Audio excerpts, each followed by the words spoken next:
So let's talk about tech stack a little bit. Is your tech stack pretty standard setup, or do you have something unique going on? Yeah, so I think Typeform is a really interesting case that I haven't had in the past, where you have this like core business that's self-serve, and then you kind of added the sales-led motion on top. And I just haven't experienced it before. I'm sure there are other people who are like, yeah, that happens all the time. But like, I just haven't seen it before. And so the part about our tech stack that's so tricky is like, I'm used to Salesforce being the single source of truth, or HubSpot being the single source of truth.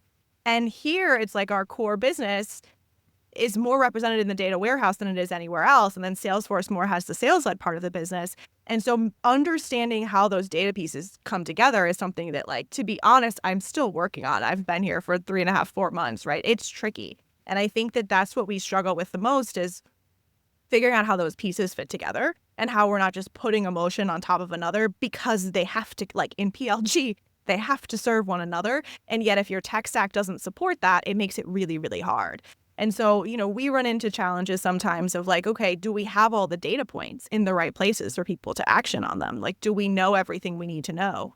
And I think I've really experienced here how important that underlying data structure is and consistency across tools. And that's something like, we have a great new VP of data here, and he's doing a ton of foundational work where in the past we had a really wide spectrum of stuff where it was like, okay, we went really, really deep and we have this very advanced multi-touch attribution system. And yet, like, when you go to this other side, it's like, oh, that's just like very basic reporting.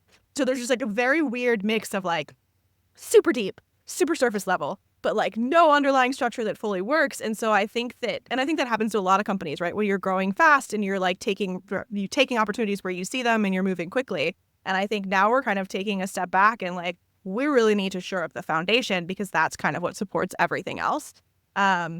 So yeah, I don't even know if there are specific tools that I'm using at this point. I'm just really like, at the end of the day, I feel like having that data foundation is just so valuable, and being able to use it across your tech stack is like one of the most important things, I think, for anyone, just to understand your users and to be able to capture different signals and action on them in a way that like actually will impact revenue. Yeah, Yeah. such a cool topic. This is something that Daryl and I have chatted about quite a bit. Daryl actually polled his audience a couple weeks ago, and you did this previously too, right, Daryl? Like, what is the source of truth? Where does the source of truth live, or what is the center of your stack? And most people still say today the CRM, like Salesforce or in HubSpot. And I think that's a preview to what you just said, like the comfortable nature to just, this is what I'm kind of used to. This is how I've done it at other companies. And I was like you too, Meg, before I joined my most recent startup, where we actually had a data team and a counterpart on that data team that worked hand in hand with me on growth ops and on marketing ops. And he really helped me open my eyes and understand the world of building a warehouse first tech stack and having BI on top of the warehouse, ingesting data, ETL across all the tools so you can do ID resolution, so you can push out completed data to all of your other tools. Like, he really opened my eyes to this world where, like, before I was like, the CRM needs to be the source of truth, because like, this is where I live. This is where the sales team lives. It has to be in that place. But like, hey, like, you're trying to grow the business, not just like what the sales and marketing cares about. You have product data that's not going very well into Salesforce. You have data that's coming in from the support team, and you have like enrichment data, and there's all these other sources of data across the business and finance and all that stuff, that only using the warehouse as a central source of truth really allows you to power some of that stuff. So yeah, maybe chat about that experience. Like, I'm really curious. Like, I think you mentioned that you have the BI tool on top of the warehouse, so you're not pulling reports directly out of the CRM anymore. How's that, like, 3 or 4 months gone so far? Talk to us a bit more about that. Yeah, I never thought I would miss Salesforce reporting. Things you never expected to say. Learning Looker has been a steep learning curve, let me tell you. I think part of it is, there's the learning the tool, and then there's the learning the fields, right? And learning the underlying data structure. And I think that those are two different things. And because I did both at the same time, it made the whole thing harder, right? Like, if I had just gone into another company where it was Salesforce again, I would have still had a lot of learning to do of like, what's stage one? Does it mean a meeting has been booked? Does it mean something totally different? Because everybody uses that differently, right? That's hard enough in and of itself. But doing both together, I think, has really been the challenge, especially when, again, we have these two different motions in the business on the self-serve side and the sales-led side, and marketing is responsible for supporting both. And I can't just look at one or the other. Like, I have to look at both. And so understanding what all the data field means, how they work together is something that I am still working on. I think overall, it's been cool to feel like there are more data points that I can pull than I've previously had access to in a CRM, probably. I think there's that level of familiarity, though, where like I feel like it takes me longer to pull stuff still in Looker. And so I feel like I'm not quite as quick, I guess, as I used to be. And so it makes me not look things up as much as maybe I would in the past. And then I think the other layer on that I still haven't figured out is in a CRM world, I would often drill down onto individual contacts and dig into like historical changes and stuff like that so that I could really get an idea of like, well, the data's telling me this, but like, is that actually true? Like, let me look at a couple specific examples. And that's a lot harder for me to do from the data warehouse perspective, just because the data isn't quite structured the same way. And so I think part of it is like figuring that out too, of like, how do I spot check what I'm doing? Because I'm kind of approaching it from a different way than I used to in a Salesforce or HubSpot world. Yep.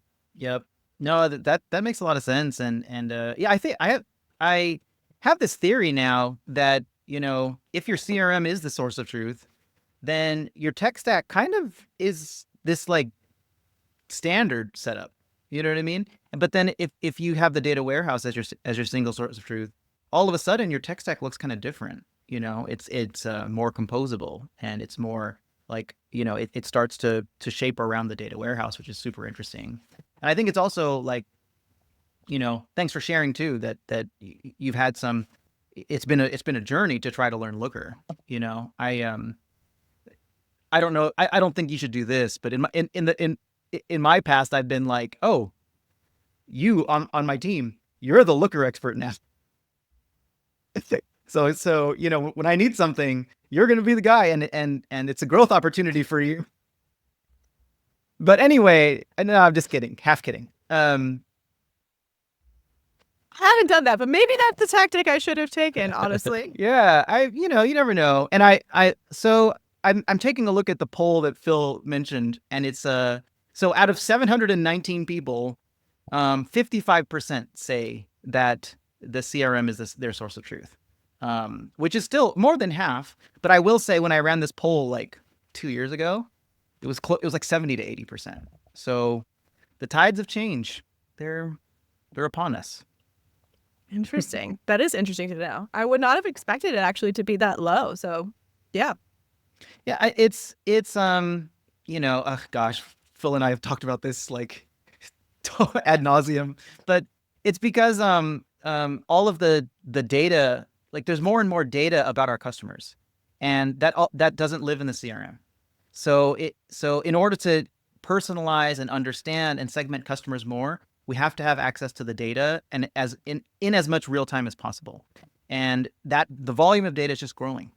So it has to go somewhere. And so many people have been hacking custom objects in Salesforce, but you know, it's not designed for that. I've been there. Yeah. So that's why, yeah. So it's interesting. And I will say, I was like thinking of something where it's like, it's so funny, like as you move through your career, that like you start to be on the other side where, you know, you say, hey, you know, the CRM should be the single source of truth because we've always done it that way.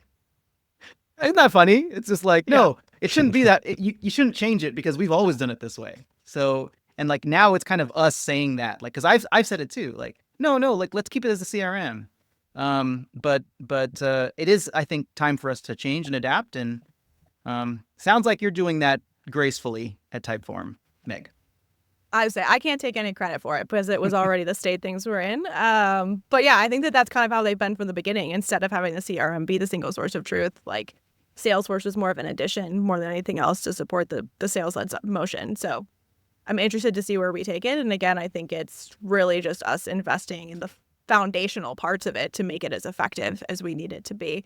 And I'm also interested to see, I would be interested if your poll could be like split by company size, because I think there's a level, right, where it's like you have to be a certain size to even begin to think about it from a technical perspective, right? And before then, you kind of have to focus on the CRM because it's your only shot at it.